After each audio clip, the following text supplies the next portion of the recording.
Salut mon bien-aimé dans le Seigneur, ici c'est le serviteur de Dieu Paul Ariel Malim Toto. Par la grâce de Dieu, aujourd'hui je viens partager avec vous quelque chose de très important dans les Saintes Écritures. Bien-aimé, aujourd'hui je vais partager avec vous sur comment l'ennemi attaque la famille.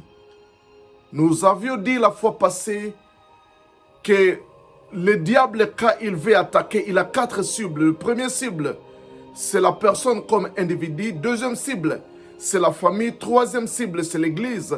Et le quatrième cible, c'est la société. Alors aujourd'hui, je vais parler comment le diable attaque la famille. Bien-aimés dans le Seigneur, laisse-moi vous dire que lorsque le diable veut attaquer la famille, il utilise des personnes. Et souvent, ces personnes-là s'approchent comme les aides, comme les gens qui viennent aider. Les gens qui s'approchent de la famille comme des amis. Le diable les utilise souvent pour détruire des familles. Si vous lisez dans Esdras chapitre 4 verset 1, la Bible dit: les ennemis de Juda et de Benjamin apprirent que le fils de la captivité bâtissait un temple à l'Éternel, le Dieu d'Israël. Ils vinrent auprès de Zorobabel et des chefs de la famille et leur dirent: nous bâtirons avec vous, car comme vous, nous évoquons votre Dieu et nous lui offrons des sacrifices depuis le temps d'Azar Adon, roi d'Assyrie, qui nous a fait monter ici. Ici, la Bible dit que les ennemis d'Israël s'approchèrent des fils de la captivité pour dire que nous venons bâtir avec vous. Nous venons vous aider à bâtir. Bien-aimés dans le Seigneur, comment un ennemi peut venir et dire que non, je viens t'aider? Laisse-moi te dire que l'ennemi, ton ennemi, ne viendra jamais pour t'aider. Mais ces gens apparemment sont venus avec des flatteries, avec de belles paroles, disant que Esdras, nous venons vous aider. Nous prions Dieu comme vous. Nous sommes de bonnes personnes. Nous sommes des croyants.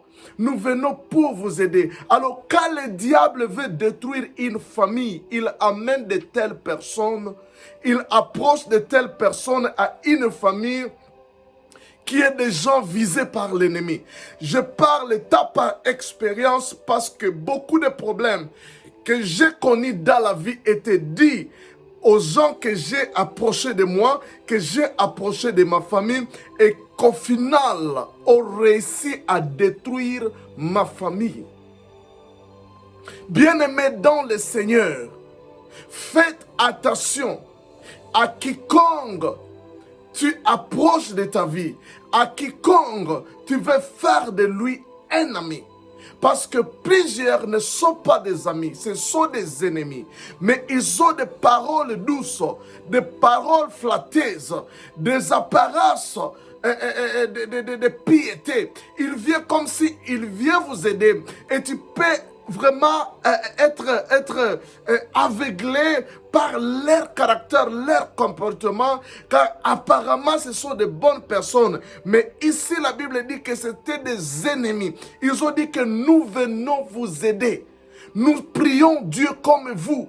C'est-à-dire ces gens si vous êtes un chrétien, ces gens peuvent paraître être des gens remplis du Saint-Esprit, des gens qui aiment Dieu, des gens qui s'adonnent à l'église, les gens qui arrivent zélés au programme de l'église. Mais ces gens-là sont des ennemis. Tu peux les amener dans ta maison, tu peux les considérer comme frères et sœurs, tu peux même les donner, tu peux les donner du logement dans ta maison et au final ta famille est détruite. Beaucoup de gens, pour avoir amené certaines personnes dans leur famille, depuis que ces personnes ont arrivé dans la famille, le bonheur qui était dans la famille a disparu, les incompréhensions sont entrées dans des familles, et au final, des familles ont été détruites à cause de telles personnes. Voilà pourquoi, bien-aimés dans le Seigneur, aujourd'hui, je fais beaucoup d'attention. Je peu d'amis. Même si sur Facebook, j'ai au moins 4500 personnes qui sont comme des amis des social media. Mais peu sont vraiment les gens avec qui je communique. Sur les 4500, peut-être je communique avec rien que 5 personnes.